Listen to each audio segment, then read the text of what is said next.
Hi everyone, it's your friendly neighborhood ex-Muslim. I'm joined by a Pakistani ex-Muslim by the name of Ali Malik today. Ali is a friend of mine. We've been chatting on Twitter for a while now, and we became friends. I can't even remember when, but it's been a while now. So this conversation is long overdue. We're going to be going through his story on how he left Islam, relationship with his family, typical things that happen when you leave Islam and how it influences and affects your life, both in good ways and bad ways. And of course, there's also bad ways that it influences your life, not just good ways. And that's why we want to talk about this. So, in case you're new here, this is a new channel. My original channel had an issue with monetization due to, let's call it a glitch. So I created a new channel. Well, I already had the channel. So we're here on the new channel. If you're new, don't forget to subscribe. If you're listening on a podcast app, great. So that's good stuff. Do leave a review as well at the end. Now, Ali, how's it going? All good, man. Thank you. Thanks for having me. Good, good, good. So let's go back to the beginning. You were born in Pakistan? I was born in Pakistan in a fairly conservatively religious family, like most families are in Pakistan. Uh, Hmm. but my family's had troubles with Islam in the beginning because my maternal grandfather's extended family, in fact, immediate family as well, had moved from Salafi Islam to Ahmadiyya back in the 60s. Yes. Okay. Yes, so they were living in southern part of Punjab back then, and they had these new neighbors moving in who were Ahmadis, and them being Salafis thought, oh, this is a golden opportunity for them. They're gonna start preaching Islam to them, and they're gonna bring them into Salafi Islam. But it goes both ways, I guess. They started giving my grandfather's brother uh, some literature as well. He started consuming some Ahmadiyya literature and decided to go into Ahmadiyya Islam. And then one after the other, most of my grandfather's family started going towards Ahmadiyya Islam. Oh. Uh, yeah, after a while, my grandfather decided. My mom was still a child back then, I think, in the 60s, 70s. They decided to move away from there. So they moved a whole day's drive away to northern Punjab somewhere, just so they're not around those people who are Ahmadis now. They came to this new city, built a new life, went to the biggest mosque in the city, biggest Salafi mosque in the city, recited their Shahada again, uh, just in case, like subconsciously, they had admitted to Mirza Ghulam Ahmad being a prophet after Muhammad. Uh, so yeah, that was that. And I grew up in that atmosphere because they had seen that the relationship with that part of the family was quite tarnished, severely tarnished, because I went with my grandfather to his elder brothers when his elder brothers died. And my grandfather and me, we were standing on a side when they were praying the janaza. My grandfather didn't want to be part of his own brother's funeral just because he was an Ahmadi and my grandmother was a Salafi. So yeah, I grew up with my mother's side of the family. My initial uh, teachings of Islam were according to the Salafist form of Islam. We call them Ahl Hadith. They're not mukallad. They don't adhere to any of the four Imams in Sunni Islam. They say, uh, Wow. yeah. So I'm surprised that Ahl Hadith or this Wahhabi movement is so big in Pakistan, even back then. It's not big, but it's quite fundamental. So whatever communities they have, because mostly Pakistanis are Sunnis, either Deobandis or Brelvi, will come to that because I've had my brushes with Deobandis as well, Mm. with Tabligis as well. So initial teachings are about Salafi Islam. I learned praying and reciting everything from a Salafi source in the beginning. But I think after my 10th birthday or so, we moved to my father's side of the family, and then they started teaching me their version of Islam and how I should be praying. For 3 years before that, I'd already been praying the Salafist way, the Ahl Just Hadith way. raising hands every. Rafa Yadan and Amil bil Jahar and Shahada with lots of bullets firing. So we'd been doing that. And that was quite confusing for a 10 years old Yeah. kid. Yeah, I'm gonna ask you, like, how did that make you feel? It was quite confusing.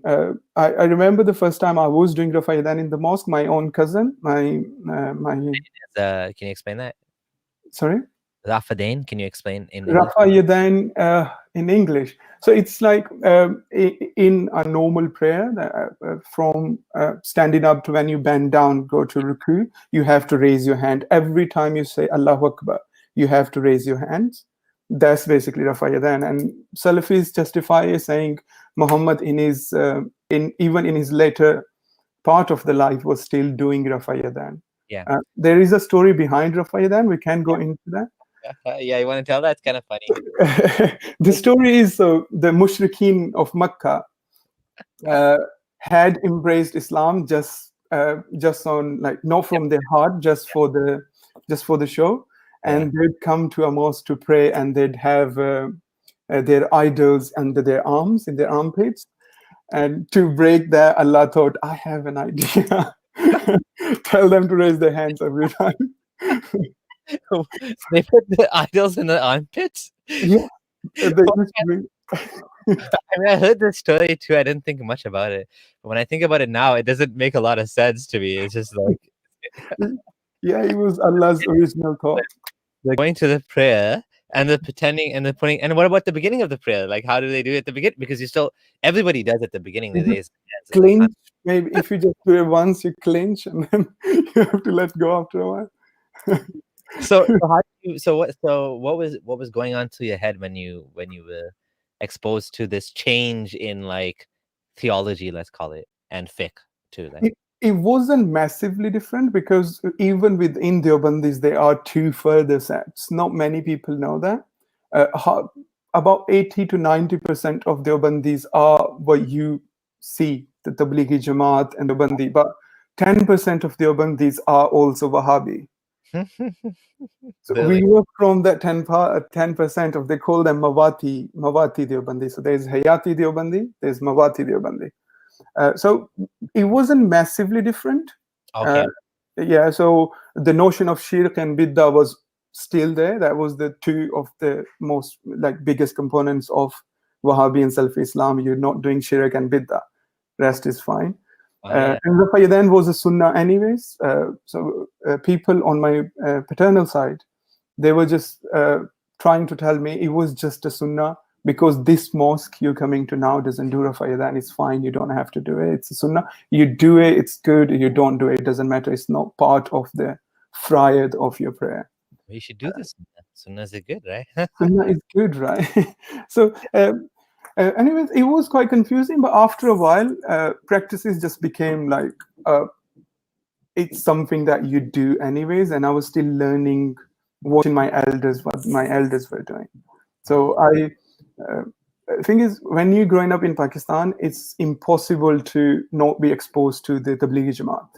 So that's where the mosque, my grandfather's mosque on my father's side, was Tablighi Jamaat mosque. And the Tablighi Jamaat would come, and I was quite inspired by Tablighi Jamaat, let's say, because yes, you're not making anybody Muslim, but you're reminding the Muslim Ummah about praying, because not many people pray 5 times. You go, you leave your house, do this struggle for Islam and learn about Islam whenever you go.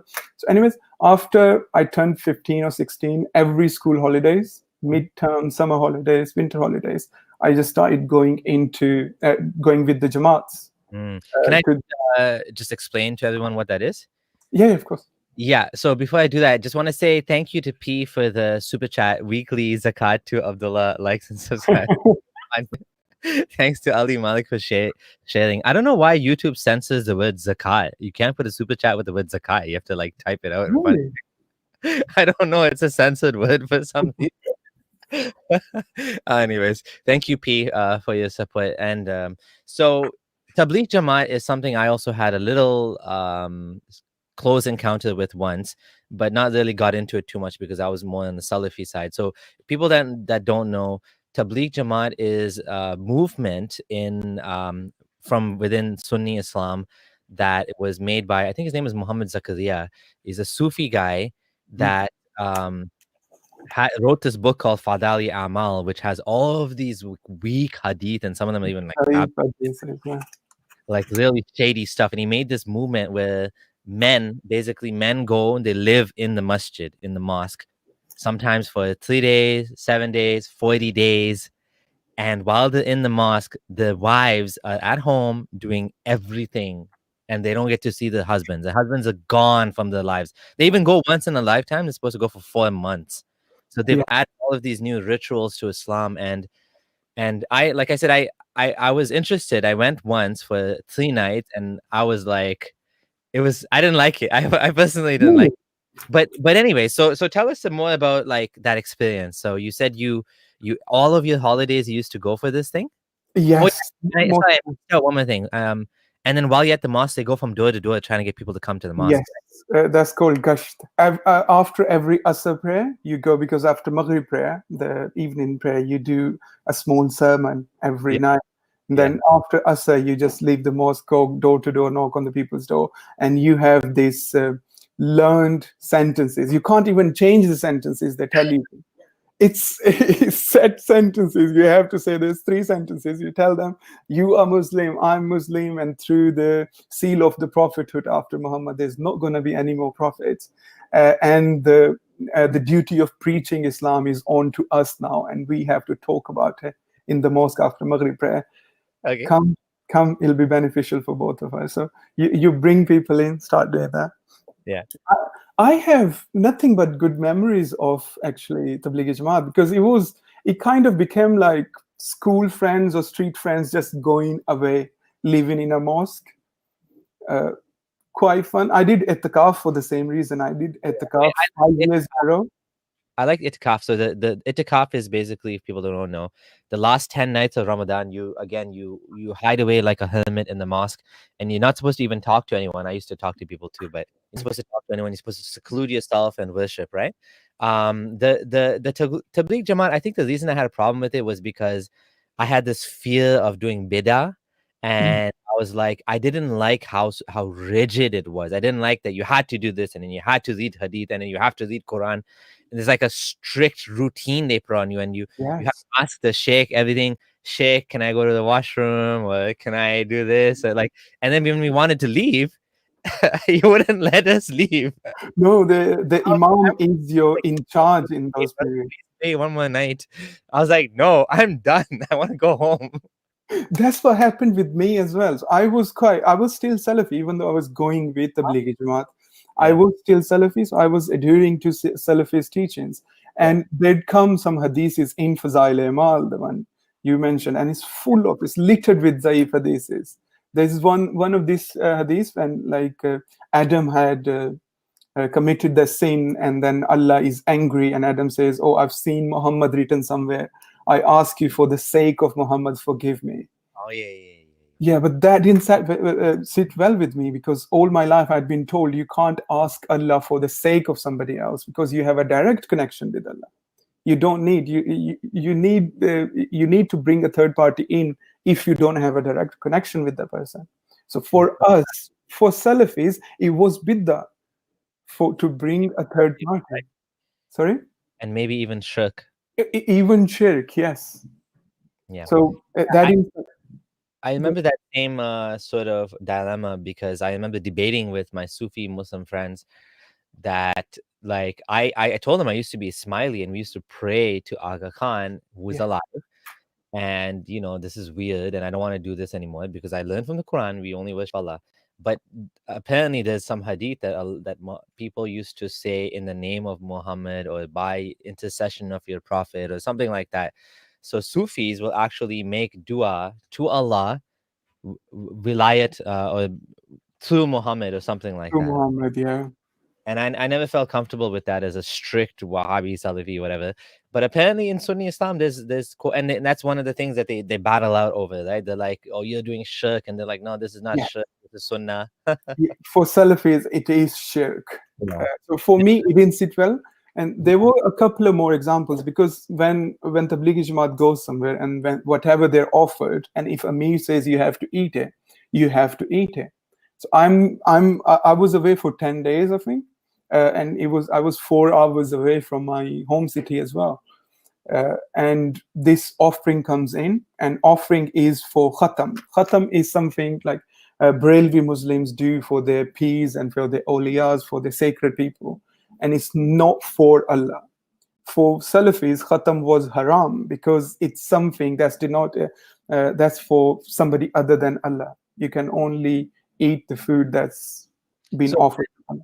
the offering, they're making like a sacrifice, like a qurbani or something? It doesn't have to be sacrifice. It can be milk or rice pudding or any biryani, any sort of food they cook, and they say this food is for my peer, which is a saint, let's say.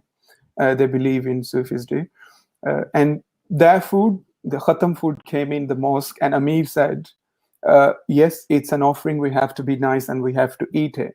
And Yeah. I'm sitting there looking at my Amir thinking, I can't eat that. Yeah. It's haram for me. Like the first time I was slapped in my house by my uncle was because I was eating khatam food. Oh, It was a big taboo for me to eat khatam food. It was haram. yeah. I thought, I'm not eating it, Amir Saab. You're doing it wrong.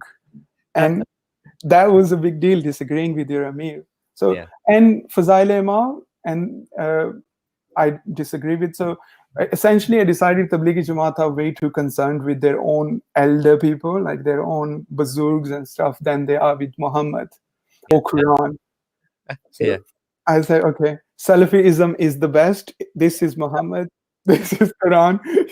You don't care about any of the imams or peers or saints, whoever comes after, because they're all fallible human beings. We have to follow the infallibility of Muhammad.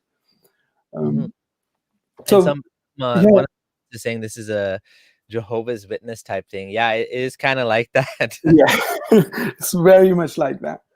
Yeah, that's the kind of light Muslim I was. Oh yeah. Nice, nice. So you were going, and so you were actually probably pretty religious then. You were praying. I mean, for you to go and stay in the mosque for so many days at a time, and that's quite a commitment, a religious commitment, isn't it?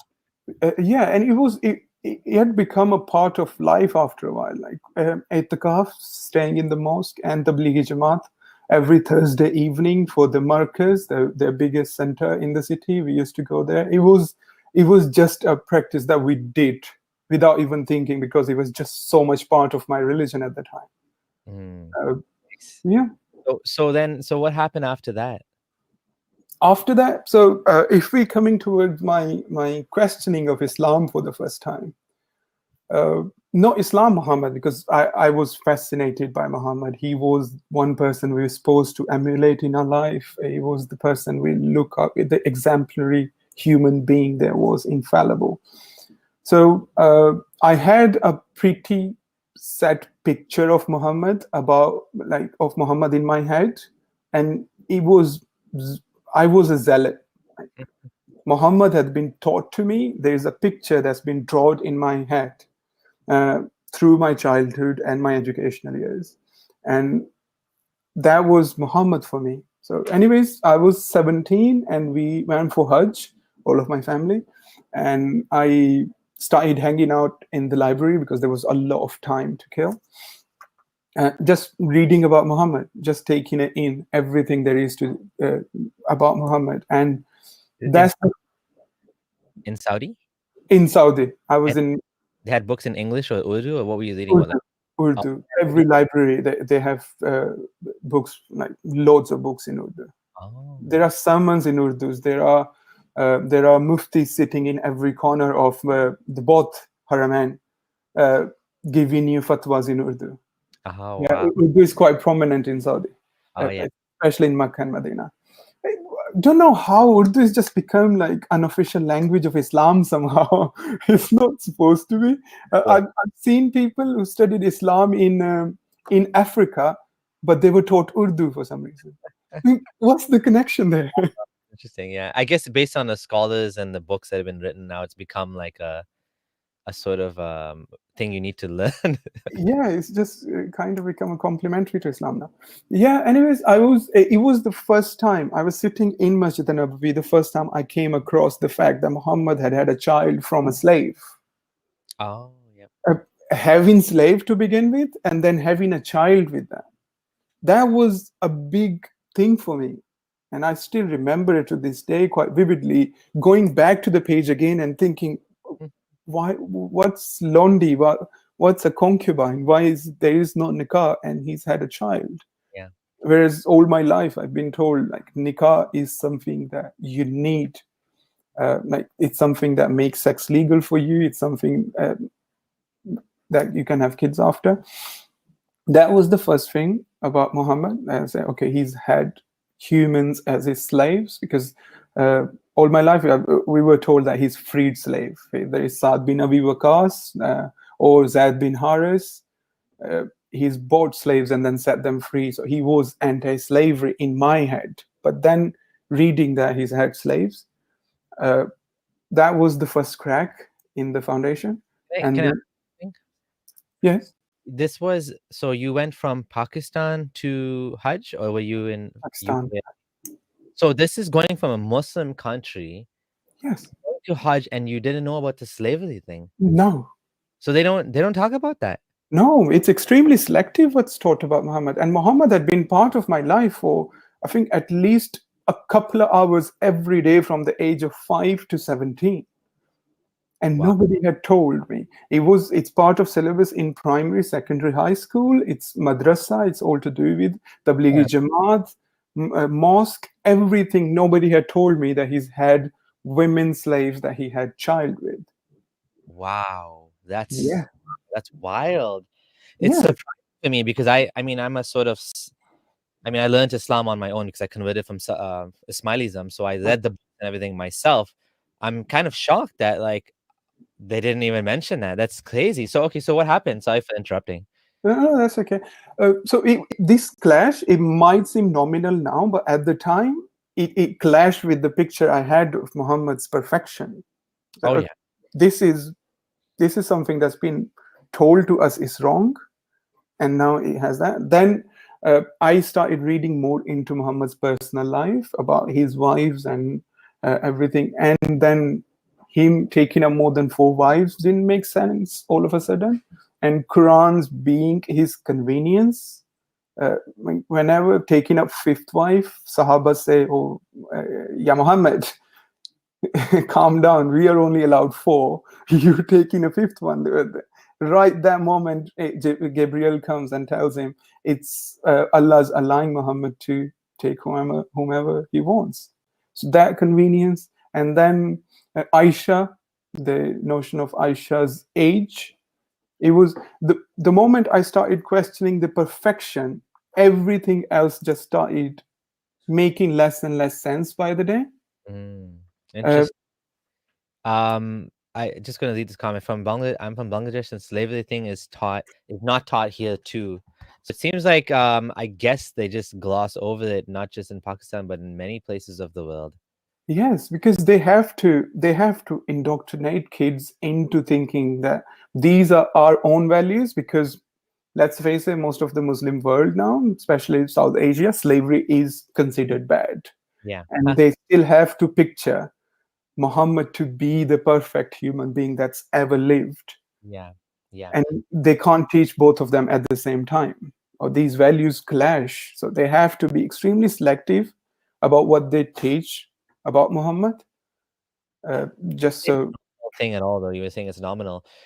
Because I mean, even Jonathan Brown, when he wrote his book on slavery, he said one of the most difficult things to square for him was this concept, not just slavery, but like concubine, sex slavery.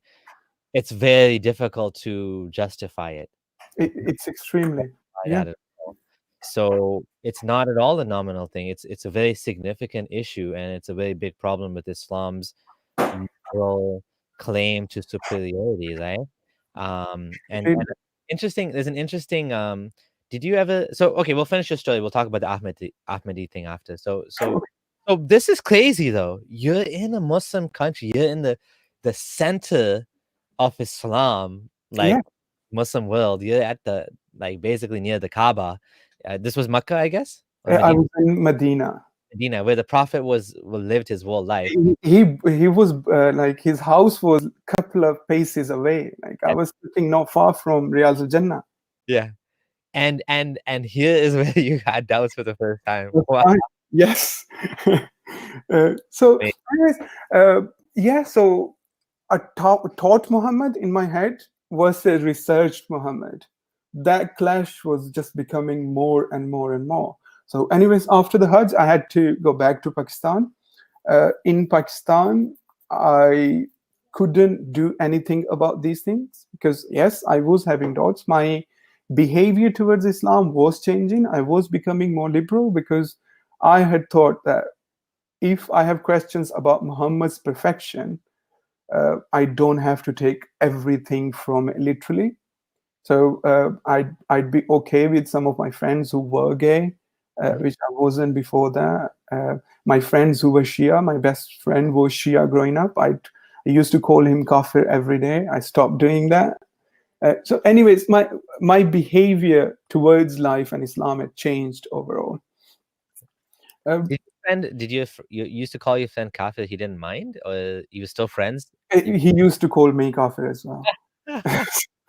No, he used to call me mukassar and send lanat on me because sending lanat in Shiaism is quite. It was just a friendly thing to do. Okay, you guys were taking the piss, basically. Yeah, yeah, we just did that. It was part of our friendship. Yeah.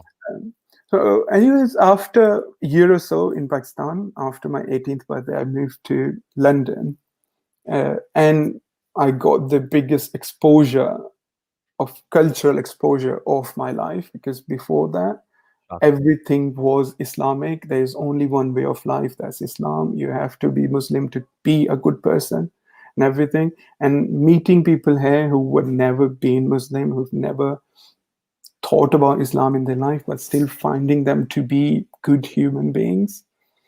Uh, that was quite big. It was quite big for me personally having that exposure, and then with the research that I had stopped in Pakistan because I went back to the same lifestyle of being a Muslim, of not having any question. If I was having any questions, just suppress them as hard as I can and just be okay. Every time you're praying, you're just reminding yourself it's shaitan, it's Satan that's asking you to think that way. You don't have to suppress it, and just be in that set environment of being a Muslim. After coming here, I resumed that research into Muhammad again.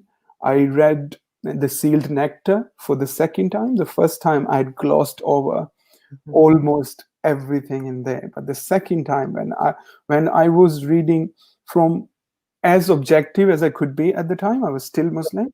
So that's the Seal Nectar, in case you guys are wondering. The Hikal Maktoum is the Sirah of the Prophet written by an Indian scholar. It won the prize for the best Sirah. Yeah, It won like 100, I forget what prize it was, $100,000 prize or something that Saudi I think gave. it was 75,000 Saudi Riyal in the 70s or something. Oh yeah, so it was a competition they had that was for the best seerah that could be written, and they gave it. So Saudi, I don't know who in Saudi did this, the government or what, but anyways, it was a Saudi prize for the best seerah, and I've also read this. So you read it for the second time. I read it for the second time, and it, all of that I had like looked over for the first time was becoming issues. Or right from the beginning, when he's a child and his heart, his chest is being opened and heart is being purified by the angels and put back and closing. Uh, yeah, miracle, fine. You're a Muslim, you can look over it. But then again, every single thing to do with women had come up. Uh, about Aisha, 6-year-old child, making less and less sense every time I'm thinking about it actually. Uh, and women's rights to testimony, half inheritance, half. And I used to think about it on a personal level because I was a big fan of my sisters. My sisters were extremely intelligent women, and just because I was a man, I'm somehow given priority over them, and they were better children to my parents than I was. Uh, So it all, especially around women, and then coming here, made my first LGBT friend, and thinking, why is there something within me that's condemning them to hell? Why am I thinking that this person is going to hell just because they they are living the way they are living, Mhm. and they're not hurting anyone? uh, uh, Women, LGBT, all these social issues within Islam, there were more. I mean, I can't really think of any more right now. Uh, Anyways, I started thinking about, okay, Islam is not perfect. I don't have to. Islam is not a condition on you to be a good human being. Islam, in fact, I was finding quite the opposite, where I was being judgmental of almost everybody. I mean, I'm on the tube, London Underground, and I see women in shorter clothes, and all I'm thinking is, these people are immoral. I've got nothing to do with that. Yeah. Why am I being so intrusive within me? Like, Yeah. why everybody coming in front of me? Why am I thinking of them according to my own set standards? Yeah. So, anyways, yeah. So I question in Islam, to an extent where I don't know if I had left here or no, but it had a really bad effect on my mental health, Oh. where uh, I'm trying to leave Islam, but there is something within me that's not letting me leave. There is something within me that's cursing me constantly, that you're being a traitor to yourself, you're being a traitor to your family, you're being a traitor to your community. They've raised you well, they've fed you, they've done everything for you that you can imagine. And that's what you're going to do to them if you leave Islam. Because, yeah, it was quite bad. Went into really bad depression, was self-harming for a while. But I think it took me about a year and a half to 2 years to admit it to myself that I don't believe in Islam. I had to go through that struggle, because I wasn't looking for anybody outside of me to make me feel comfortable in that thinking, to make me feel comfortable with my apostasy, so to say, even though I hadn't admitted to myself. Went through that struggle after a couple of years, admitted it to myself that I have left Islam. Islam doesn't make any sense to me. I don't believe in Islam anymore. Mhm. Did provide me some sort of solace for a while, but What did? like admitted it to myself that I don't believe in Islam anymore, provided me some comfort for a while. But after a while, then the question of existence came in. I went into existential crisis, and admitting to myself that I'm not a Muslim also brought identity crisis, because I was in a country where I didn't speak the language very well. I didn't had many friends because I'd been through a couple of years of depression back. Didn't had anybody to confide in about the way I was feeling. So existential crisis and identity crisis mixed up, but just pushed me into an isolation, Mm. where I just stopped going out completely. So How again, many, so just to understand a little bit more, you were in UK for how long when this happened? I was in UK for I think a year and a half. Oh, so you were really like you just settled here, and like you said, you were because I was trying to understand because you speak perfect English, so I guess this was a long time ago now. Yeah, it was around 2012. Okay. So yeah, so that just I mean, that's an interesting point, and because a lot of times when people come from, let's say they come from Pakistan, like the first thing that happens when they come to a new country is they find other people like themselves and they go to the mosque, or it becomes like a little Pakistan from back home over here. But in your case, because you were having this religious crisis, it became tougher because everything around you from your childhood, your parents, upbringing, all told you Islam is true, Islam is true. And now, and let me guess, you didn't know anyone else that was doubting, probably? No, No. not at all. Not at all. For 4 years, I didn't. For first 2 years of then admitting it to myself, and then going through that crisis of identity. And I used to genuinely think that I am the cursed one. And there was that's why like people call me names on Twitter all the time, but it has zero effect on me because they can never say anything worse than that I've called myself, Yeah. because I've been through that where I was constantly every night I'm in my bed, I'm just staring at ceiling and just cursing myself for Yeah. being the way I was back Me then, leaving Islam or for for having. leaving Islam, for leaving Islam. If I wasn't Muslim, I wasn't Pakistani. I knew my family is going to disown me someday. So there was all of that. Like, is there any way that I can actually reconcile with Islam? But it wasn't making any sense. And I didn't speak much English back then either in 2013.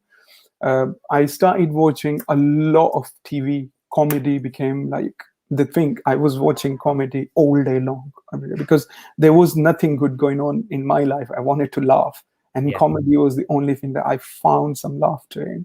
And most of the comedians here in Britain are atheists. So it's fine. I've left Islam. It wasn't at that time. I still hadn't questioned the existence of God, because God is just a given thing for you when you grow up in a country like Pakistan. Yeah, and then they'd make jokes about religion, call Mary all sort of names, and rip Christianity apart. Uh, yeah, so watching them, taking that in, that religion isn't that sacred that you can't even joke about it. It's not that sacred that you can't live without it. Anyways, one day I was watching this extremely famous show in Britain hosted by Stephen Fry at the time. Mhm. Uh, and I was watching that on YouTube, and there was in the recommended video, there was a certain person called Christopher Hitchens. And clicking on that first video by Hitchens was the first time, like that's where my journey of questioning God started, from Hitchens to Dawkins and everything. And then I started uh, reading about the evolution of God, how God had been part of human history, how it came about, how it's been used by forces to control the populace or control their citizens. Yeah. After consuming some of this atheistic content, I came to conclusion that God doesn't exist either. And the first time I saw an ex-Muslim, that was the day. That was the day I felt somewhat normal. I saw Mariam Namazi on BBC, Uh, uh, and she just came up. She was introduced as the spokesperson for Council of Ex-Muslims of Britain, ex-Muslim term that I'd never heard before. And then she started talking about Islam. I think the topic was this: is it time for all religions to accept LGBT community or whatever it was? And then she ripped Islam apart. She was quite critical of Islam, and uh, even though I didn't believe in Islam, I got somewhat offended just yeah. listening to somebody talk about Islam that way. At the same time, he provided me some comfort, because I thought, okay, there are other people out there. There must be a community, because there is a thing called Council of Ex-Muslims of Britain. Look them up. Because it's so funny how like the religion has so much control over you that even after you leave Islam, you're still getting. And I know other people like that. I know other people that are not Muslim, but they get offended on former Muslim, and they get offended on behalf of Islam. Yeah, You're not even Muslim. that's uh, yeah. Anyways, I searched them up. I searched Council of Ex-Muslim of Britain up.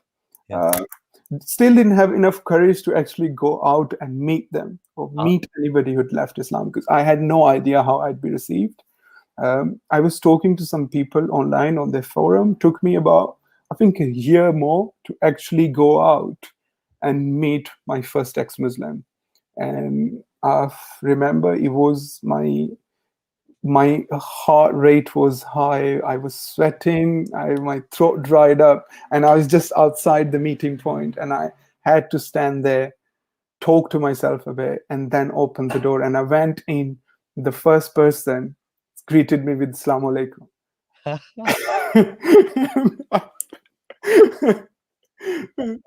Yeah. Yeah, and then the rest is history. Was it a joke or was it serious? I thought you were. as a joke. Okay. I mean, it was his way of making a newbie like feel comfortable because he might have seen how nervous and uh, how like anxious I was Yeah. because it was quite scary. I didn't know if I'd be received well or if I can talk about being an apostate, even though I knew it's Council of Ex-Muslim of Britain.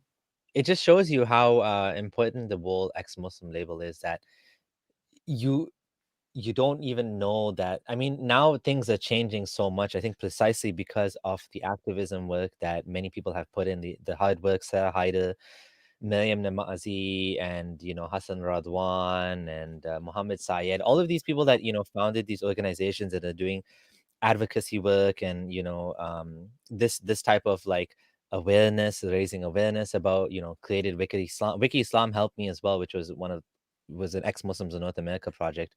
I think all of this stuff is so important, just not because we necessarily want people to leave Islam, but we want people to be educated. I mean, I do want people to leave Islam, but at the end of the day, it's their choice. It is their And choice. they don't want to leave Islam. I'm fine with that. But at the end of the day, everybody needs to at least have the information available to them. You were saying that in Pakistan, they don't they don't teach about certain things, which again I'm like shocked, because I guess I'm coming from a very different perspective, having consumed a lot of American speakers convert content like Hamza Yeah, Yusuf and Yasser Qadi, and of course over here they don't hide away from that because there's a lot of polemics against Islam. yeah, So they do cover it, and then they they make it look nice, and they give excuse, like Hamza Yusuf talked about the Aisha thing, even class. I can't remember exactly what he said now, but he said he doesn't have an issue with it because, and he justified it. But I guess over there, because the narrative is more strongly contained, they just don't even have to mention. They can just say Muhammad is the best guy ever. He was completely. to women, he was this, he was that. Nobody even questions it because there's no counter narrative. The counter narrative is squashed, right? Is quashed, I mean, by the government. I don't like, for whatever reason they don't they don't allow blasphemy, right? And it's unfortunate, but I mean that's the situation. So we do need the ex-Muslim label. It's identity politics, and I'm not a fan of identity politics, but I think we do need identity politics in this example.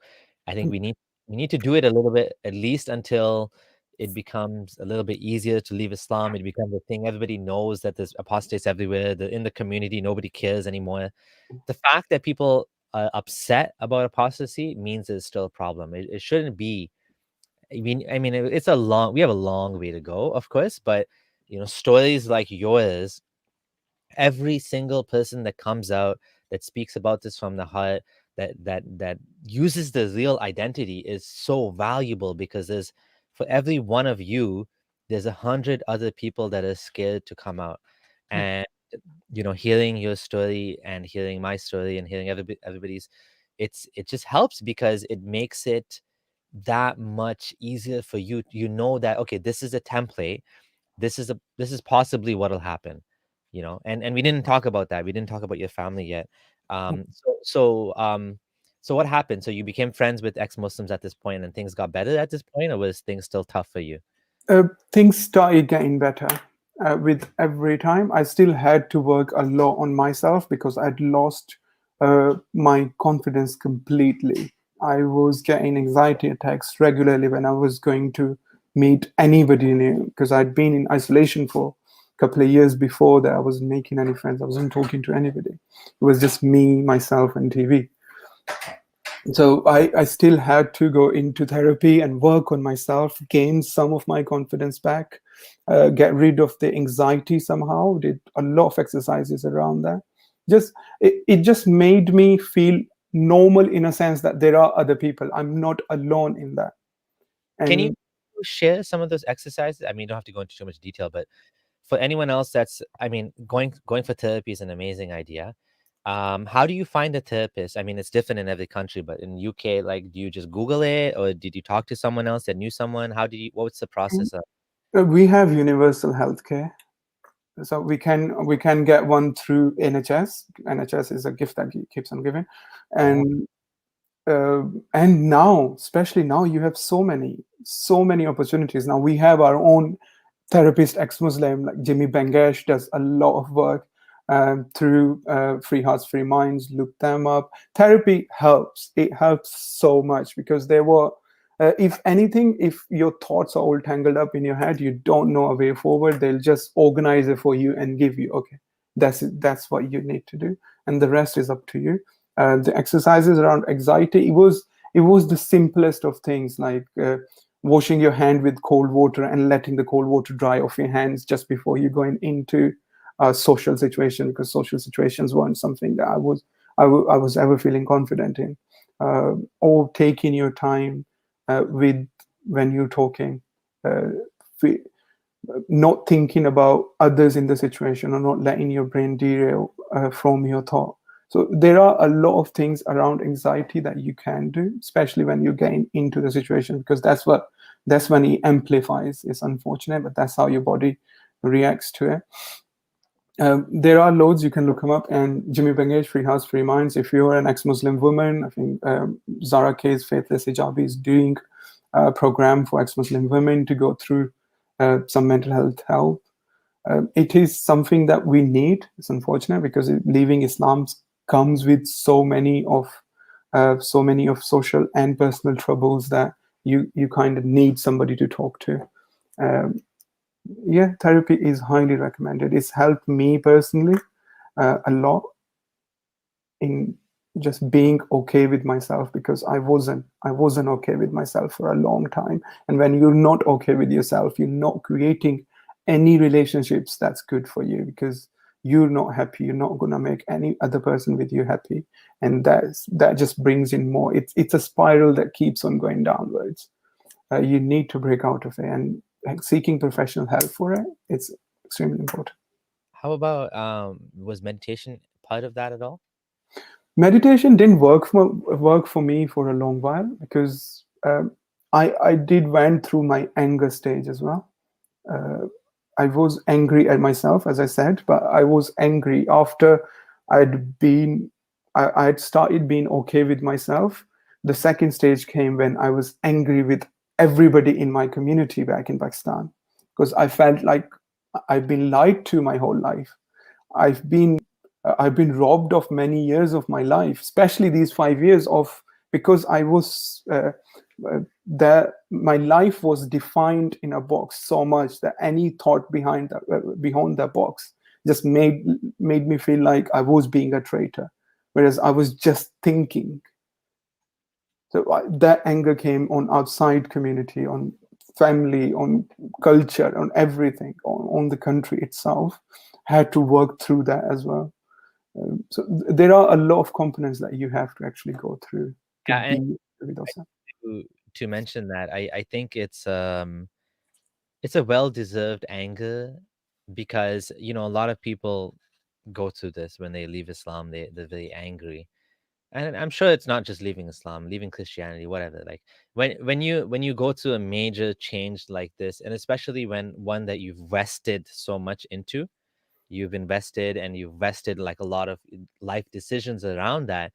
I mean, it's okay to feel angry. It's part of the growing process. It's a little bit dangerous because, in a sense, because some of the things that people say during this anger phase can be counterproductive to like relationships. It can be counterproductive to even the activism. But again, at the end of the day, you know, I I I- I'm one of those that has been sort of responsible for, kind of, I don't want to say condemning people, but like, not understanding maybe people for the anger phase. And part of the maturing process is to realize that people do have an anger phase for a reason. And if they're going to go and bash Islam online, I mean, that's fine. There's nothing wrong with that because that's part of the coping mechanism. That's a way of getting back at something they felt that they were cheated out of. And there's nothing, again, it's not everyone is doing activism for the same reason. Some people are doing it because they want to help people leave Islam. Some people are just doing it because they want to feel better and they just want to let it out and they just want to, like, they want to blog or tweet or make videos. And there's nothing wrong with that. I mean, yes, some of it will not be effective, but it won't be effective for maybe what I want, but maybe for them it is effective, right? And it's okay to like let that out. And a lot of people, they'll like, I've noticed there's people that join, I used to be a big, I mean, I'm still in the group called Agnostic Muslims and Friends on Facebook. It's not that active anymore. But a lot of people join the group and, they have the thing they need to get out, and then they're okay. And they just don't care anymore. And they just get on with their life, right? And now Muslims often say to us, why don't you get on with your they want everyone else to just stop talking about this because they haven't got on with their life, because their life is talking about Islam. Like, if you look at TikTok, a new platform, it's Yeah, already inundated with like Muslim, like, like people talking about Islam and promoting Islam and dawah and all this stuff. So that's like part and parcel of their lives. So why can't it be part and parcel of our lives if we want it to be?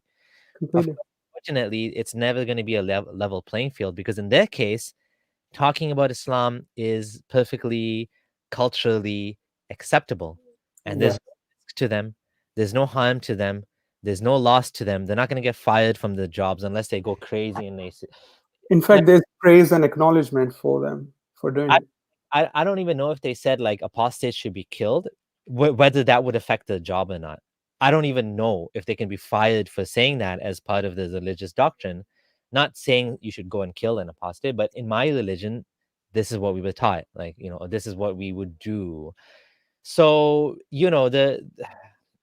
the system is actually, I don't want to say rigged, but it's not balanced, right? So there's always going to be people like you that go and speak about this. There's going to be always a heavier price to pay. Like you're paying a price, whereas they, on the other hand, like Muslims, they get praised by the fellow Muslims. They get like big platforms, and there's a lot of Muslims, right? So like there's a lot less ex-Muslims and apostates, and so we tend to have a crowd that includes like a lot of Christians, for example, some Hindus as well, Yes, people that don't like Islam. And there's nothing wrong with not liking Islam. If someone loves Islam, then it's okay for someone else to hate Islam. It's not completely. one way. It's not only the case that all of us have to love Islam or be neutral. No, we can hate it as well. Why can't we hate Islam? I mean, if you hate atheism or any other system, communism, why can't we hate Islam? There's nothing wrong with hating Islam. It's just a belief system, right? It doesn't mean you hate Muslims.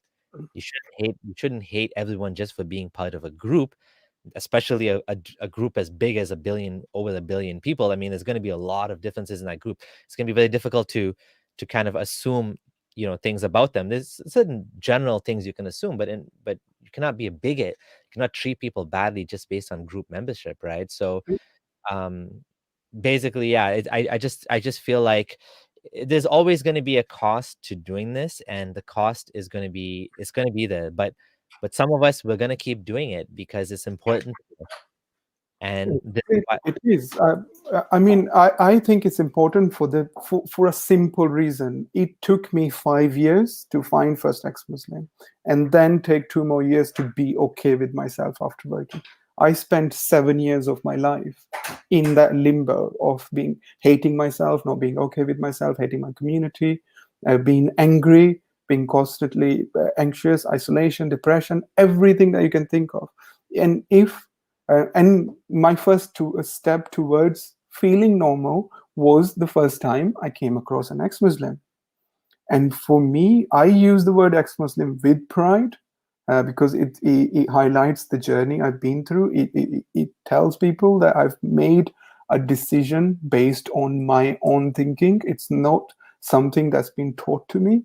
And others should feel pride in that, because Islam is a religion that provides foundation for your life. Islam takes pride in saying that it's a complete code of conduct, and it provides you complete code for your life, right?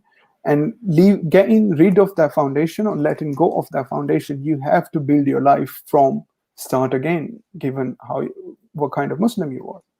Yeah. And that's a big thing. That is a big thing. It's quite scary. Some people take longer than others, but again, the first thing that can make you feel better is knowing there are others who've been through same. And that's where the label ex-Muslim comes in. That's why it's important to use. I know there's been some controversy. There's bound to be. There's It's always, fine. Sorry. always going to be. There's always going to be, but the importance of the label ex-Muslim cannot be undermined, because it's highlighting an existence that is still condemned to death in many parts of the world. It's not like it's been accepted. Once it's been accepted that leaving Islam is okay, you get on with your life, it's fine. We don't have to use it. In fact, we're using it to get to a day that where we don't have to use it. It's not part of it. It's not our whole identity. It's just a part of it. I want to expand Muslim label to include ex-Muslims, because I think if someone doesn't have to, like I read a comment by someone that was a Chinese Muslim, and I guess he was an Uyghur Muslim, and he said, I don't even know, like this was a comment on EXMNA's page, and he said, I don't know why you guys have to use this label. Like, he's like, Muslim here, we drink, whatever. We still say Muslim. Like, we don't care. But over here, it's different. It's not like that. I mean, I guess in that place, in that locality, it's at the point where it's accommodating enough so that lapsed Muslims or former Muslims, they're still Muslim. But it's not like that over here. Over, like, in the UK, in Canada, actually most of the world, Most of them. you Like, are not either Muslim or you're not Muslim. There's no such thing as like Muslim but not Muslim. There's no agnostic Muslim. I mean, Hassan Radwan was pushing for this label, yeah, agnostic Muslim, but every single time you use this label, everyone's always asking, what's agnostic Muslim? What's agnostic Muslim? Like, they don't understand that you could be Muslim as an identity marker and agnostic as a belief, like, indicator. That's not even possible in people's minds, because they just think either you're Muslim or you're not. Whereas agnostic Jew, I mean, that's pretty common nowadays. I mean, really common. Yeah, but that's what happens with an all-encompassing ideology, right? yeah, Because absolutism, uh, and all-encompassing, the moment you're saying that you're not adhering to this all-encompassing part of Islam, say you're not a Muslim, there are conditions. There are literally conditions of being a Muslim, right? There are 6 conditions that you have today to be a Muslim, and we live in a world where we can afford to expand that definition, but there is a backlash. There is going to be some sort of backlash. uh, it's the matter of how we deal with that backlash, really.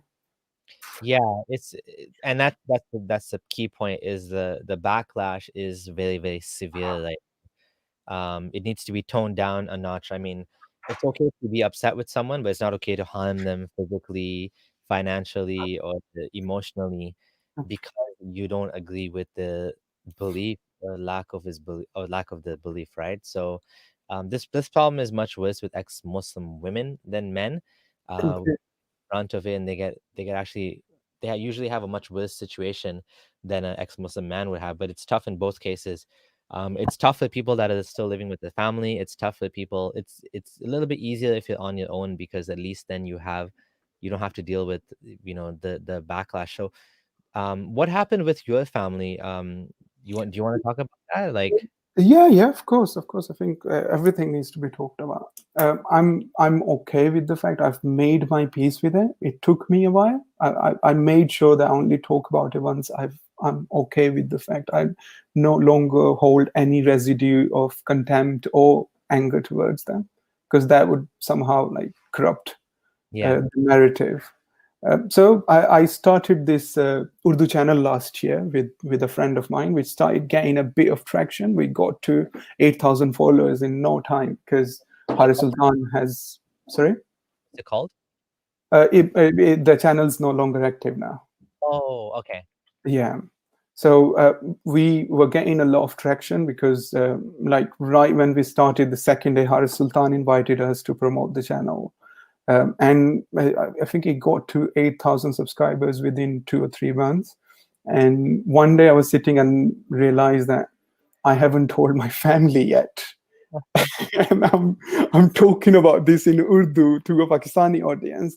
It's better if I tell them myself, so I can at least control the narrative, because Yeah. they've had an idea, because one of my ex-girlfriend had actually outed me Oh, to them. and I had to lie back then. It was too. I think it was in 2017 somewhere.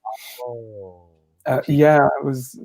Yeah, we went through a breakup, and she called my sister up and told her, cried. uh, "Your brother's no longer a Muslim." Then I had to lie back then, but now I had been delaying the inevitable because I was fearing the worst, knowing my family. Every family is different, but I knew how my family would react. Um, February this year, I decided I need to tell them now because it's been long enough. I was feeling quite confident about my atheism and everything in my life at the time, actually. Uh, Told them it was same old. It was still quite a shock because I was telling them myself now.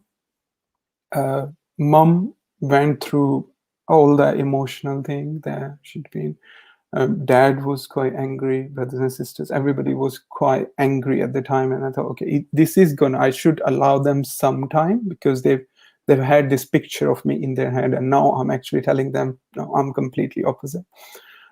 So I decided to give them some time. Anyways, they within I think a month or so of us trying to negotiate, they found the channel through one of my extended uncles and talked me talking about Muhammad. I think it was Hari Sultan's video where I said, I think somebody had asked in the question, was Muhammad a good prophet? And I answered by saying he wasn't even a good human. And that one sentence sat in my mother's head that I called Muhammad a bad human. Uh, yeah, anyways, they said, okay, the first condition, if you even want to talk about this stuff, like having a relationship, trying to continue a relationship, you have to stop doing the videos first of all. I said, okay, I'll put it on hold.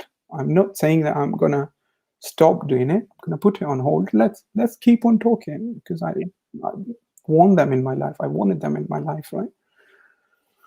But in retrospect, that was a mistake because they thought if I've given in with that one thing, I'm gonna start giving in. Right? From then on, every phone call just became about me and how they can bring me back to Islam. They started bringing in some ulama home to talk to me over the phone. We had like a couple or 2 hours session with the ulamas, just talking about Islam. They're just talking about I think the stuff uh, from Pakistani narrative, completely unscientific, and I had to educate them a bit. Ulamas go angry. He's gone out of hand. Didn't work.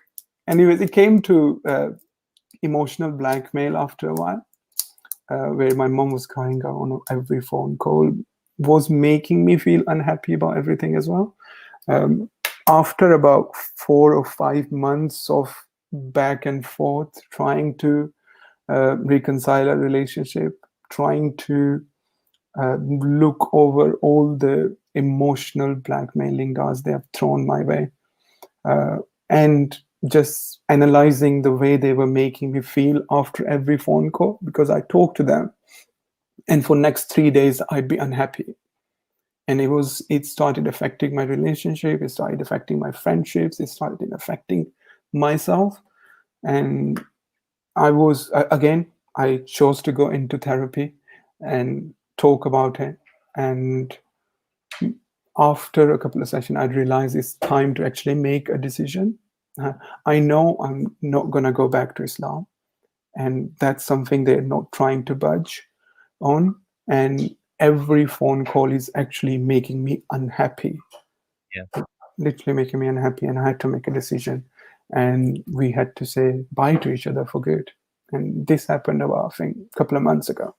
Oh, wow. So it's very, very fresh still. It's still quite raw, yeah. But I mean, I the good thing is I told them when I was okay with myself. Secondly, I'd realized the moment it started affecting my mental health in a negative way again, started making me unhappy and affecting the relationships I care about. Yeah. Uh, and then I had to make the decision. You know what? This is a very good thing that you did because it's something that I think many, many people, including myself, struggle with, which is boundaries, creating healthy boundaries for yourself. I'm glad you have someone on your side to guide you and advise you and help you through these things, a therapist in this case. And it makes perfect sense. I mean, I can think of another example. I know of an individual that was in a similar situation where, in this case, it was his mom, but it wasn't about Islam. It was something else.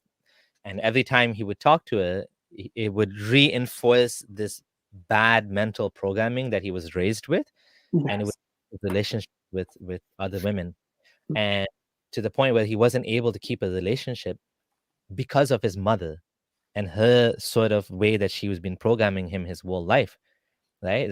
And without going into details, Yeah. what helped him was he had to do the same thing you did. He had to tell his mom, I can't talk to you anymore. You are not good for my mental health. You're not good for my relationships.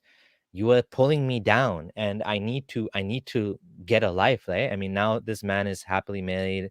He has a daughter, and things are going well for him. But it took him he had to like set some boundaries. Hey, this is, and I do hope that eventually things will change, and if they mature. I mean, obviously you are the mature one here, and you're the one that's maintaining the relationship. You have the open arms, and you're like, yeah, I'm willing to have a relationship with you guys. They're the ones that are basically trying to make you submit to their sort of desires. And is that like a Daisy thing too? The parents, over, like, they try to like tell you everything. You know what I mean? Like, The whole our parental children relationship structure in this households is so unhealthy. yeah, So I had to literally ask my parents that I'm not a child anymore. Don't talk to me as if I'm a child. Let's have an adult to adult conversation. Why can't we do that? Say, no matter how old you get, you are still my son. You're always my child. Say, mom, that's not healthy. yeah, Talk to me as if I'm an adult. Let's have a conversation. But they don't grasp that. They yeah, don't, unless you get married. I think you're still a child to them. That's, and there is no communication structure either. It's so hard. I remember, like, my mom knew that I was living with my girlfriend at the time, and she tried to have the talk with me. It was the single most embarrassing moment of my life, because mom is trying to have the talk, and all she said was, "Oh, beta, we're Muslims. We have some boundaries. I hope you understand." Okay. these talk, Sorry. the birds and the bee, like talking about sex, you mean? Yes. No, Yeah. all she said was, we're Muslims and we have some boundaries that we can't cross. Good, right? Yeah. They don't know how to address that. There is no communication structure. You cannot be frank with your parents, not at least with my parents. Okay, with my mom, okay, sometimes I can be frank. My mom knew about Yeah. my girlfriends, all the ones I had. Yeah. But then with my father, I was so scared of my father all my life that we unless there is cricket or politics, we had nothing to talk about, Mhm. nothing personal, because there is no communication structure. I just want to read this comment. Noor said, take care of yourself, man. Keep going. If there's any God, he will be proud of you. Islam makes you less human. I mean, it's true that if that's one thing I say as well, that if there was a God, I mean, you're doing everything that you should be doing. You're following what you believe is true. You're standing up for yourself. You're creating healthy boundaries between you and your family. And if they don't wish to respect your boundaries, um, I know another ex-Muslim, Pakistani ex-Muslim. I don't think I can say the name, but his relationship is good with his parents now. After, Nice. I don't know how many, 5, 7, 10 years. I don't know how many years it's been. So things can change, like, if you look at it like this, it's like stages of grief. It's like they lost you. So from their perspective, there's going to be anger, the whole stages, and then I forget what it is. Eventually, it gets to acceptance, Eventually, yes. crying and anger and all of these different things that they go through. And eventually, usually, if they're mature enough, they'll get to the point of acceptance where they'll realize that, okay, they can't change you. You're gonna be where you're gonna be. But I think the cultural thing gets in the way too, because me being raised in Canada, I always told myself that if my kids left Islam, isn't that funny? If my kids left Islam, I was saying I would be their friend. I'd be their friend. I'd be the ally. I'd be there for them because that's what my dad modeled to me. And so I mean, we're Desi too, but we lived in Kenya, and Oh, my grandparents are born in Kenya. My great grandparents migrated from India before Pakistan even existed. So if you think about it, that actually changed my family, and we're more Western in a sense. My parents had a love marriage, not an arranged marriage. Kenya is very multicultural. It's not like India or Pakistan. So it's very different in my family. So I was raised very differently. And like I said, my parents they dated and whatever, right? Even then that was taboo, but still they got away with it, right? I mean, dating was, and again, my dad is a smiley. That's completely unacceptable. But to in a Ismail, is dating is unacceptable. No, no. Well, Ismailis are not supposed to date either. They're supposed to get married before having sex as well. But what I meant was not from my dad's side. From my mom's side, Sunni dating an Ismaili, a Sunni woman, an Ismaili man is not allowed. It's not allowed. No, no way. Her parents accepted it at some point. I think after I was born. Once I was born, they accepted it. They became friendly after that. But um, so what I'm trying to say, I'm ranting a bit. Sorry. What I'm trying to say is that um I think the cultural values get in the way. I think Desi parents, they they they don't have proper boundaries. They don't understand that you're an adult and you will do what you're gonna do. And the only thing they can do, and this is something I've had to come to terms with as a parent myself, you can't, like, there's only so much you can do for your kids. At some point, they're gonna do what they're gonna do. And, I feel a little bit reassured knowing that, like, I was listening to an episode of Sam Harris talking about the genetic. I forget who he's interviewing now, but they've done studies that show that when you have two children that are twins and they're like separated, Yeah. right? So one is with, let's say, with the blood father, and by mistake, one of them ended up with the wrong family or something, or I don't know if mistake or not, but anyways, for whatever reason, the two kids end up being more alike to each other than to the parents that raised them. Yeah, like in terms of it's shocking to what extent, even to the extent of like getting fat. Like obesity is like there's a big genetic component, like 60% or something comes from your genes. So like whatever programming your children have, they're gonna do what they're gonna do.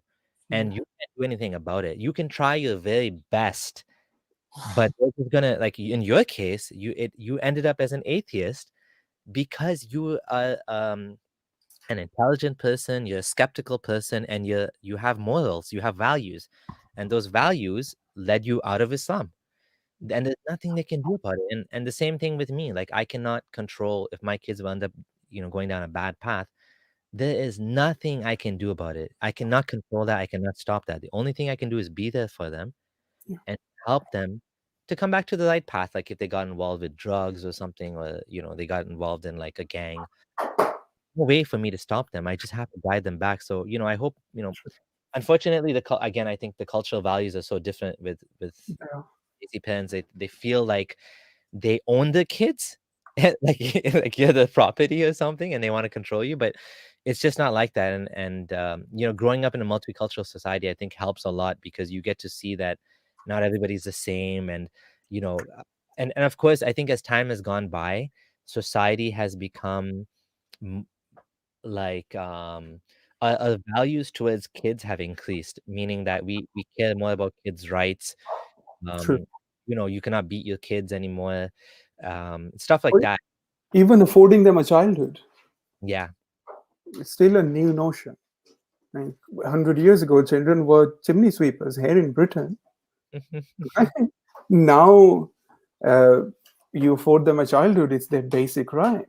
Yeah. Like growing up years, we didn't. There is things that change it. And about my parents, like I understand what they may be going through. I understand how they behave and what they think, and I tried my best to give them every benefit of the doubt, every single one.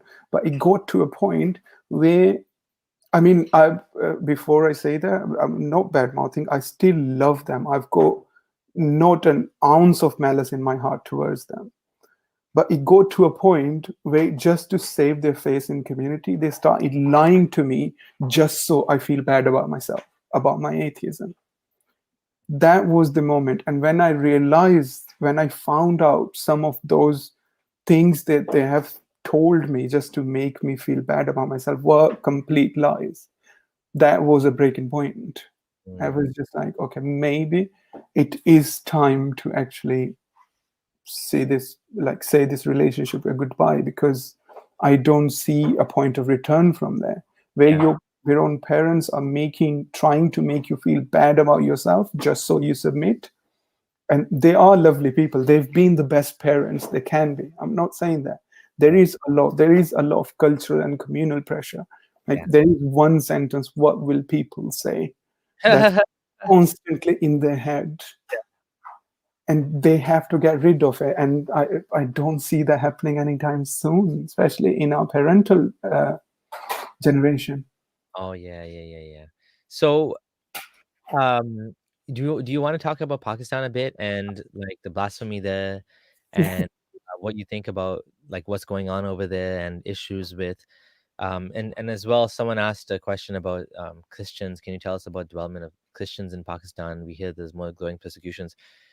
I guess Christians, Ahmadis, anyone that's not Sunni Muslim, Shias even probably persecuted, right?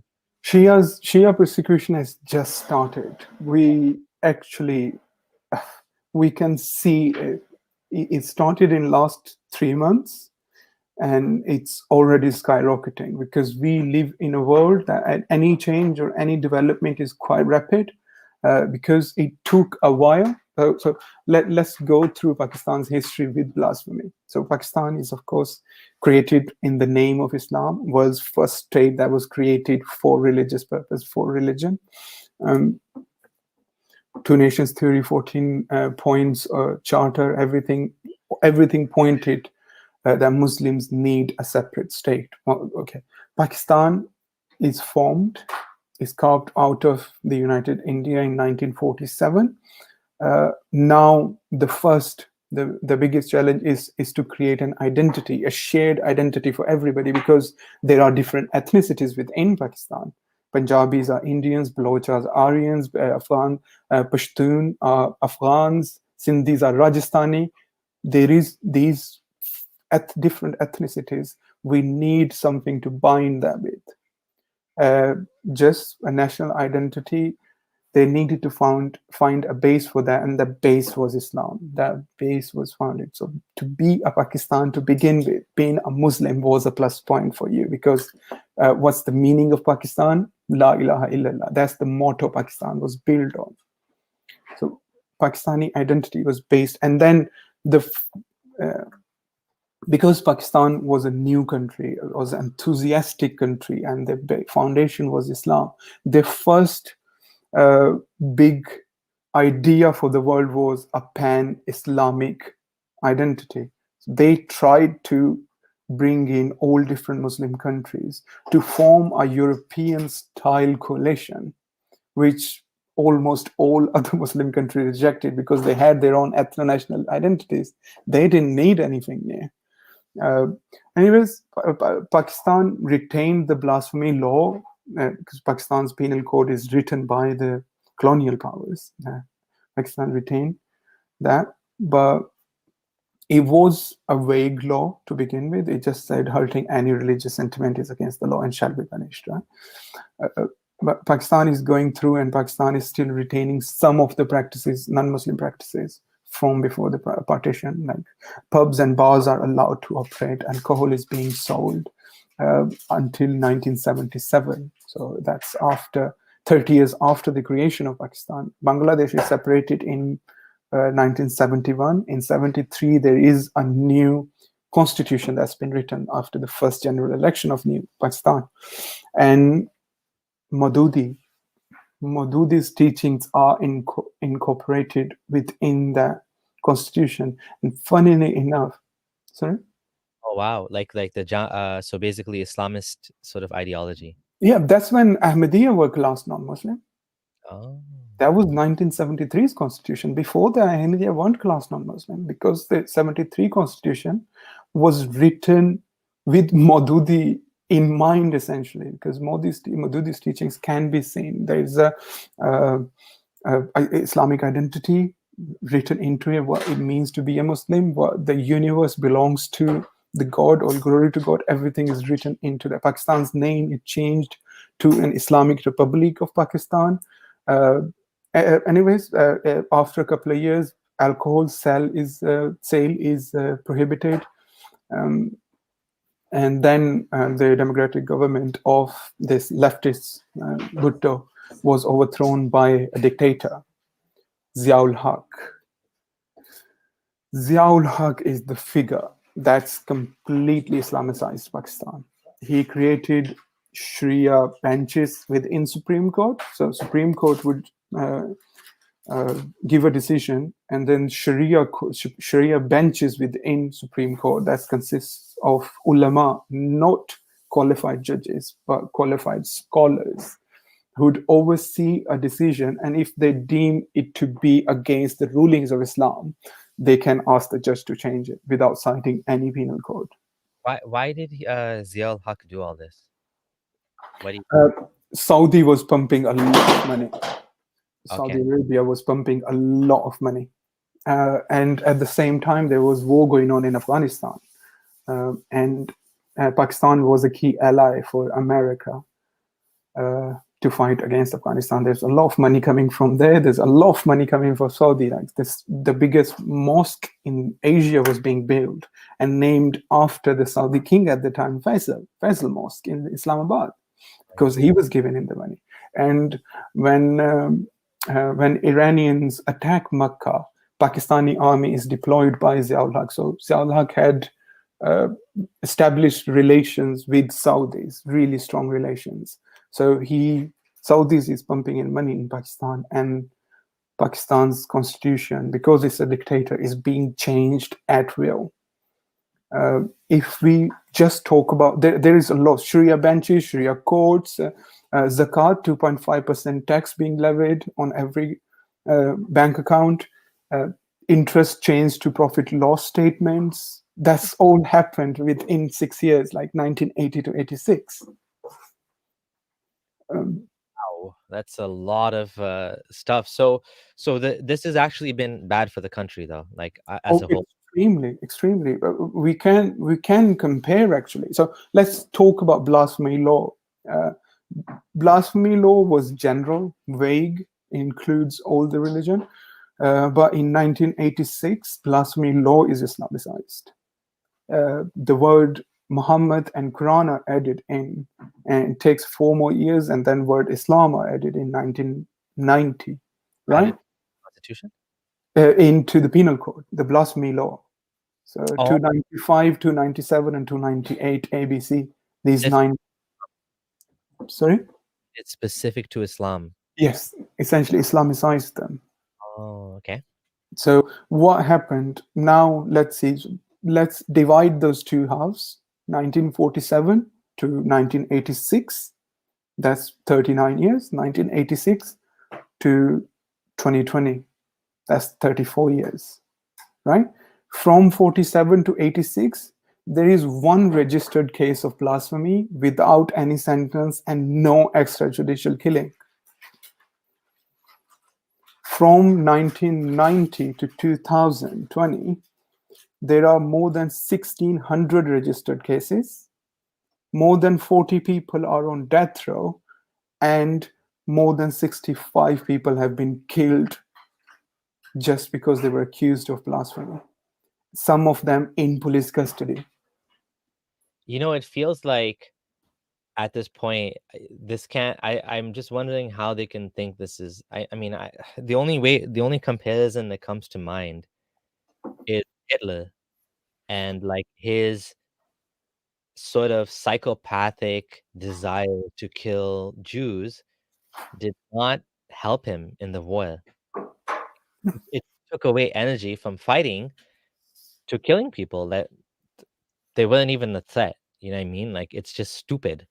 It like what you described to me, it sounds like the same psychopathic. Like we wanna persecute people that are not even. You know what I mean? Like it doesn't make any sense from and and how it's come. what meaning. I mean, putting more people in jail. Like, how is this helping anything? How is this helping the development of the country?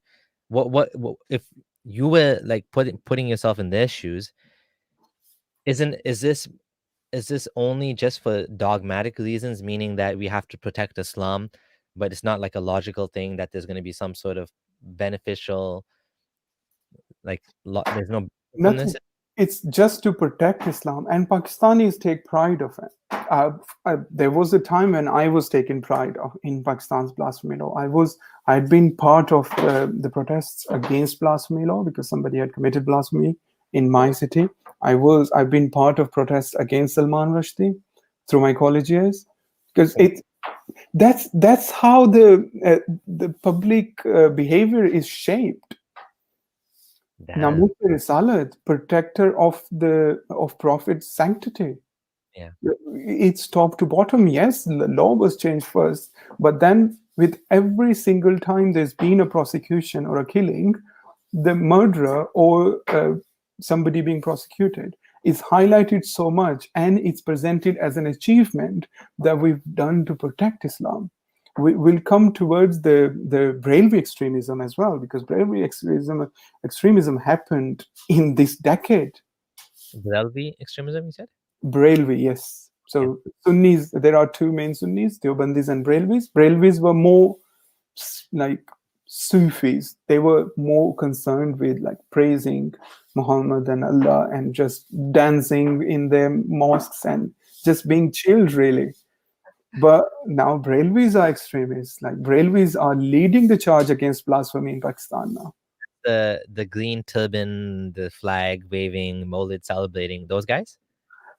Yes, they are part of Brailwis. So Okay. there are loads of Brailwis. So the funny thing is, I actually had a, I think he was Pakistani, Muslim challenging me on this and saying, "Oh, you don't know anything about this. You're not a proper you were never a Muslim or something." And I was like, "This concept of Deobandi and Brelvi, it doesn't exist outside of the subcontinent. Like you don't find Algerians being Deobandi, No. no Saudi Deobandi. There's no Moroccan Deobandi. It's only in the Pakistani, sorry, not Pakistani, in the subcontinent. Like it's a Desi thing mainly. It's not limited to Desi. It's not like they don't say non-Desis cannot be Brelvi or something. But that's where it came from. It came from the subcontinent, right? Yeah, Uh, two cities. They're named after the cities. So oh, Deobandis, their first madrasa was established in the city of Deoband. Brailwi's first madrasa was established in the city of Braili. That's why they're called Deobandi and Brailwi. It's just a subcontinental thing. oh yeah. So they were so now they're the ones that used to be the non-political ones, and now the ones were going and like asking for people to be punished for blasphemy. Murdered, killed. They are leading the charge every day. Every new demonstration you see in Pakistan on Twitter, they are done by Brailways. It's all happened on the backs of one person, Mumtaz Qadri, who killed Salman Tasir. Oh yes. So Salman Tasir was governor of the province I'm from, Punjab. And it was back in 2008 when Asia Bibi was sentenced to death for the first time. And Salman Tasir came out and said, uh, let's change the punishment for blasphemy law from death to life imprisonment. He didn't say let's abolish blasphemy law. All he said was let's change it from death punishment to life in prison. And his own security guard kills him, and that security guard was Brailwi, Mumtaz Qadri, and his funeral was attended by thousands and thousands of people, showered with rose petals. And that's where the new Brailwi extremism started. Some opportunists like uh, Khadim Hussain Rizvi, who's now created a new political party as well, just highlighted that, Oh, made the guy a hero, and started bringing up, started breeding Brailwi extremists. Now, the murder happened, I think, a couple of months ago in Peshawar in the court of some, I think, some guy, some American citizen who had claimed to be the prophet, a prophet, was shot dead in Peshawar. That was done by a Brelvi guy. He was praised. The Paris attack was done by a Brelvi guy Oh, no who way. made the video before going to attack, and claiming, praising his Brelvi beliefs and his Brelvi ulamas, and that green turban one, Ilyas Qadri, I think, praising him before going and doing the atrocities. That's happened within last 10 years. Gee. Historically quaint, tranquil sect now is committing all those atrocities because heroism. Crazy. Glory. But there's a counter movement, right? I mean, there's a growing apostasy within Pakistan. There is growing apostasy within Pakistan, but not out in the open. Because in Pakistan, you still cannot. I mean, somebody asked about Christians before, but I put Pakistani Christians, Hindus, Ahmadis, and ex-Muslims and blasphemous dissenters all in the same category because they are all prosecuted Yeah, for being the way they are, for believing or not believing in something. yeah, And it's quite systematic as well. Like people's behavior, just citizens' behavior towards them. I mean, nobody even cares. We see lynching. Right? There was this Christian couple, I think Christian couple who were accused of sending blasphemous texts over WhatsApp, and they were thrown into a brick furnace jeez. and burnt alive, and none of the perpetrators were ever arrested. Wow. And people who were accused of sending blasphemous text were illiterate, and text in questions was sent in English. Oh, Nobody cared. It's just the accusation. If you're accused of it, that's enough. I mean, it happened 2 days ago yeah. in a university. That some student was accused of blasphemy, and there was riots in the university. Student had to be expelled, and now he's in jail. Yeah, this is the I don't want to say this is the end game, but this is definite. I mean, if you look at the cost, when people say that religion, in particular Islam, is good for society, I mean, this is the either the side effect or the intended result of dogma. It doesn't optimize for human thriving. It optimizes for protecting itself.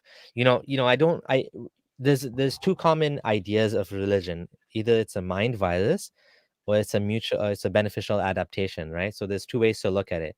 Yeah. I there's sort of truth to both sort of models, and of course there's flaws to both. I think that the reason that religion did survive is because, as Yuval Harari said in *Sapiens*, that this idea of a shared spirit, God, whatever, it united Homo sapiens, right? And that I get that. At the same time, some religious beliefs are like viruses, where they will destroy and spread themselves and harm others in the process of protecting themselves, right? Like if you have a really deadly parasite, the parasite will kill the host, right? Because in order to spread itself to others, it'll actually kill the corpse. Ebola is an example of that. Ebola kills, and then once you die, it spreads to someone else and spreads to someone else, and it doesn't go away. And that's what viruses are. And in some ways, Islam and does have these characteristics of martyrdom, jihad, blasphemy, and it is actually killing the competition, so to speak. If a skeptic comes up and challenges Islam, the virus, the mind virus, in this case, Islam will go and kill that person, even though the virus has no idea of, as a virus, it doesn't know that it's not like thinking or something. It's not planning it. It has those mechanisms built into it, right? And through selection, it spreads itself, right? So I think that's what we're seeing with Islam. We're seeing, and which is why we need to continue to fight these ideas, using Muslim label, using our best arguments, because I don't think there is another way to fight such an evil sort of system. The best thing we have are words, and people will eventually see if we show them what they're being sold. You know, a lot of these people, like you said, you yourself are one of those people that was protesting. So if someone like you can actually go from protesting against Salman Rushdie to being a defender of freedom of expression and blasphemy. I saw your tweet. You had the on your hand, standing apostasy and blasphemy. If someone like you do that, that just shows that shows two things. That shows one, that we should not be bigots against Muslims, because there are gonna be people that will change, right? And two, it shows that we have to continue fighting these ideas. Do you Completely.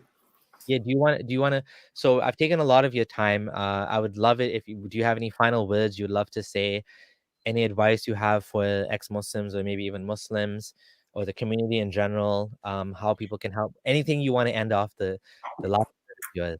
I mean, for ex-Muslims, the first thing I say, I think, be proud of yourselves. Leaving Islam is one of the hardest things that anybody can do, and you guys have actually first questioning it and then leaving it. It's amazing, and you should be proud of yourself. And second, highlight your existence, given it doesn't compromises on your security and your safety. Highlighting that helps loads like us, because there are people who are going through questioning, who are going through of the process of coming into terms with their apostasy, and he helps them.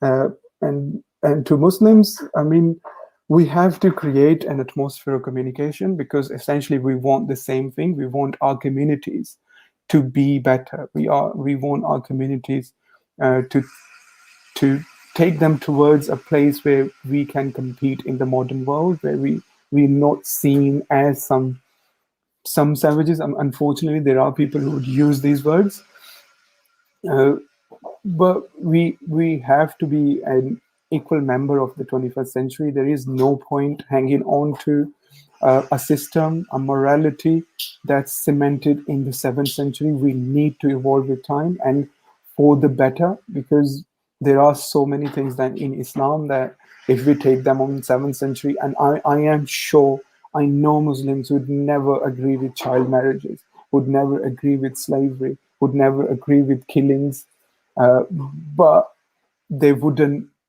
vocalize it just because Islam says otherwise. But if you find something is wrong, even if it's in Islam, if it's, you have to say it's wrong, and let's create an atmosphere of communication, because we need to understand each other. So it happens most of the times that we actually shut down conversation. It happens from both sides, I'm not saying, and I have been guilty of this personally as well. And it depends on the what mental state you're in. Sometimes you just want to have fun, sometimes you just want to disagree for the sake of disagreeing with someone. But overall, let's have some sort of communication structure where we can talk back and forth, where we can understand each other and respect each other's humanity, no matter if we believe or not. Beautifully said. Actually, one more thing I wanted to ask you, which I think I'd love to know. How is your life now after leaving Islam, after you went through these hard years? At what stage are you now with your mental health, with your well-being, with your life in general? I am happy. I am happy with everything. My relationship is great. I have amazing friends. I'm not intrusive. I don't judge people. The relationships I've created after I've been okay with myself have been some of the best friendships, some of the best relationships that I've ever had. And happiness, yeah, yeah, I cherish it. I am actually, yeah.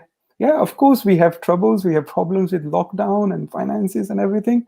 But it's, if you're okay with yourself, if you are proud of what you stand for, and if you feel like you are contributing positively to the world, that's what matters. And I am happy to answer. Wonderful. Beautifully said. Just gonna address this one comment because I keep getting it. Every worldview claims exclusivity in its own way. Also, atheism. That does not mean all religions are the same in how they treat others. Yes, I'm definitely not, Veronica. That is true. We're not saying all religions are the same. Sometimes I speak in general and I say religion, and in particular, I'm talking about Islam. I do think that every religion has its issues. Every worldview has its issues, of course. But in general, a message, I believe Ali and myself is that there is no God, and whether you want to believe or you believe, that's okay. That's up to you. What matters is, like you said, how you treat others, right? And that's the important thing. So you're most welcome to believe or disbelieve, but yeah, obviously respect other people's um, dignity and don't be a bigot. Let people be themselves, right? I mean, as long as they're not hurting you, then you have no reason to impinge on their freedoms and rights. I think that's the way we should look at it. The government or society should let people to do whatever they want, as long as they're not going outside of the moral sphere of harming others. Once they harm others, then of course somebody needs to stop that. So I think that Christianity, to be honest, Christianity is good for the world either as a whole, because I see the same sort of things that I see with Islam. When Christianity was in power, we saw a lot of terrible things happening back then that we are now seeing when Islam is in power. And I don't think it would be any different if Christianity became in power again today. Maybe it would be different. I don't know. But that's why we need secularism. We need a separation of state and religion. Religion is private and should be private, and the government should not be influenced by dogma, right? Whatever dogma. It should be doing what's best for the country, right? For the people, and best for the world, frankly, even. I mean, also nationalism is bad too, because it prefers your country to I mean, you do have to take care of your own people first, of course, but you can't do it in a way that is harmful, is a net loss to humanity on the globe. Like if you're taking your garbage and dumping it in Philippines, which is what many countries do, that's not good for the world. Like you have to we have to be sustainable. We need to come up with ways of, anyways. So No, that's anyways, true. go ahead. Sorry, we have to close. No, go ahead. Go ahead. This is interesting because I feel like one of the most common mistakes towards atheism or people when people see atheism through the lens of religion, because it's not. Atheism is not projectile in the same way religion is, because atheism doesn't care if anybody else is atheist or not, because there is no ideology to it. There is nothing to adhere to. It's personal. Yes, you present your point of view to the outer world. It's fine if people accept it. It's fine if people reject it. We don't say if you don't accept atheism, or if you don't if you don't see the same way we see the world, you would be punished for it. No, it's fine. Look beyond the atheism. Atheism is for us. We decide to be atheists if people are. What we talk about when we talk about the outer world, it's about values. It's not about atheism. It's about acceptance. It's about equality. That has nothing to do with atheism. These ideologies doesn't. Atheism is not a subscription that comes with these ideologies. I know atheists who are on the far left of the spectrum, atheists who are on the far left of the spectrum. You can be anywhere, have any political or ideological point of view, and be an atheist, right? It's what matters is it's not atheism, it's the message that's being put forward. Yeah. And I agree with that. What's more important to me is not my atheism, but is my humanism. It's just that atheism part is important because, again, a lot of things come packaged with the religion that are bad. Like there's a lot of bad dogma that comes with every religion. And I even wrote an essay, an article about the harms that Christianity has done, and it was centered around the U.S. and it was, very much. I think, people like me and you, we don't see that as much. But if you talk to ex-Christians, they see the dangers of evangelicalism much stronger than we do, because they went to Christian schools and they see how the government is like banning stem cell research, or not willing. America didn't send money for contraceptives to Africa because of religious belief. Things like that, where you're not optimizing for well-being, you're not optimizing for the best result, for the consequences. You're optimizing for dogma, Yeah, right? Because trusting, you put the dogma epistemologically at a higher level than than what you're seeing as a result, because you're trusting, you're making a leap of faith, and you're saying, well, God said this, so it must be better. Not I see that it's better, it must be better. Even if I don't see it, it has to be better, because eventually I'll see it's better. And They- you have to compromise on your curiosity. Of course, you have to, because you're met with God says it. It's the word of God. Who are you to deny it? yeah. And I said I was going to end, but there's just interesting comments. Not sure what there is to discuss with someone who thinks it's okay to kill others over the religion. Well, I think there's a lot to discuss with someone who thinks that way, because they might change their mind. Like Ali was saying, your uncle, was it your grandfather's brother, Yes. converted to Ahmadi? Yes, my grandfather's brother. Yeah, exactly. So your granduncle converted based on talking to people, and he was a hardcore Salafi. He was Salafi anyways. I mean, I converted. So I don't say converted, deconverted. I changed my whole worldview. Ali here was was protesting against Salman Rushdie. I was. I mean, that's embarrassing. They didn't say that. I'm sure it's embarrassing, but I'm glad you said it, because people need to realize that, like, discussion does work. Not everybody is totally blinded. There's a lot of reasonable people that are Muslim, that are Pakistani, that for the only reason why they're behaving that way is because they just don't know better, because they were never exposed to Completely. the reality, to the big picture of Muhammad, right? So, I mean, we have to be a little bit more, I think we need to have a little bit more empathy for people. We need to realize that, like, so in conclusion, talking to you, I mean, you're a wonderful young man. I'm so glad we had this conversation.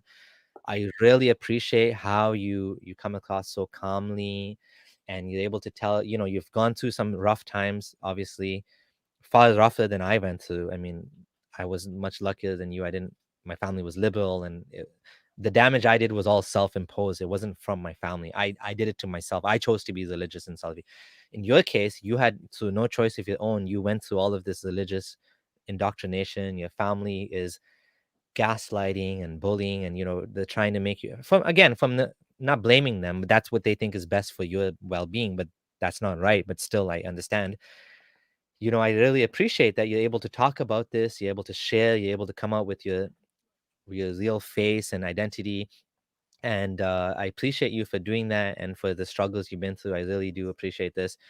And for sharing your insights about Pakistan, and about the particular issues, and trying to fight them. I do appreciate that. I do hope that in the long run your family reconsiders and apologizes for how they behave towards you, because it's not right, for sure, the way that they treated you just based on what you believe. And I hope that, who knows, maybe things will change, maybe they won't. Whether or not you are okay, and that's what counts.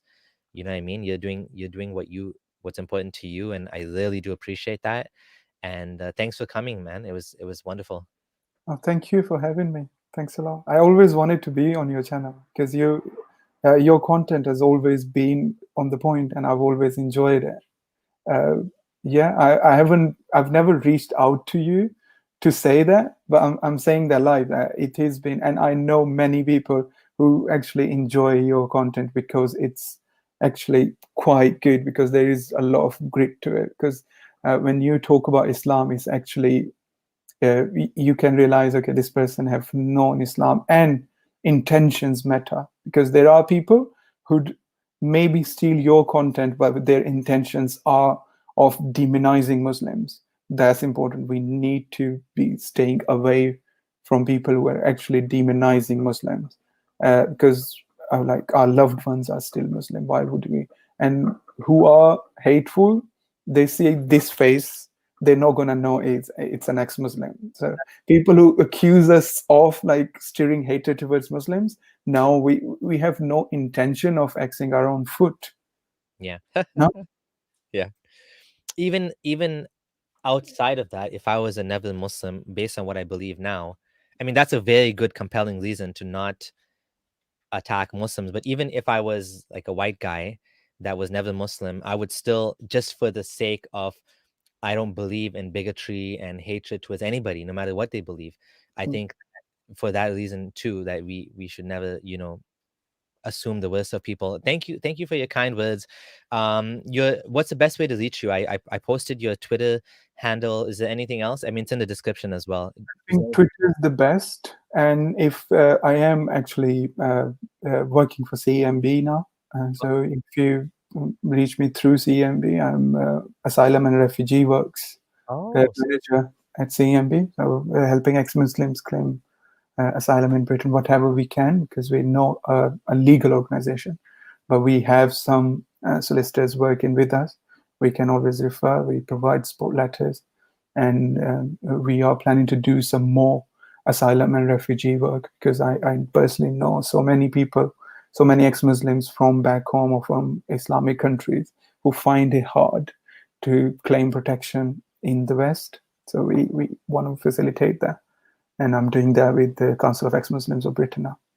oh, awesome. It's good to hear. And okay, so thank you for coming. Those of you who are here and you're not subscribed, please do subscribe to the new channel. Unfortunately, my channel has been demonetized until the end of the year. So pretty badly by uploading the same attacker that you were talking about in France, that was Belvi, that made a video. I mean, not made a video. Someone made a video about him where there was a nasheed. It was just a video of the guy, a picture of the guy with nasheed and like hearts flying around. And somehow YouTube saw this as glorifying violence, which it was actually glorifying him. But the original is still on YouTube. The original still. People who actually glorify him day and night, people who are running political campaigns on the backs of glorifying murderers like that, are on YouTube and Twitter. They Yeah, are there. it's unfortunate. We have a long way to go. But anyways, those of you who are new here, please do subscribe, leave a comment, and do check out Ali's Twitter if you're on Twitter. If you have money and you'd like to subscribe and support me financially, support me financially.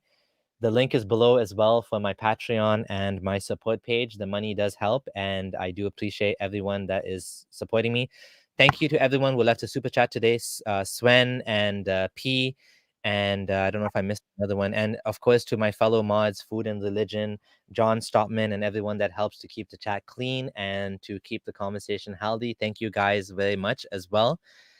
And that's it. That's been a wrap. Thank you, everyone, and we'll see you next time we go live. Take care. Bye. Bye.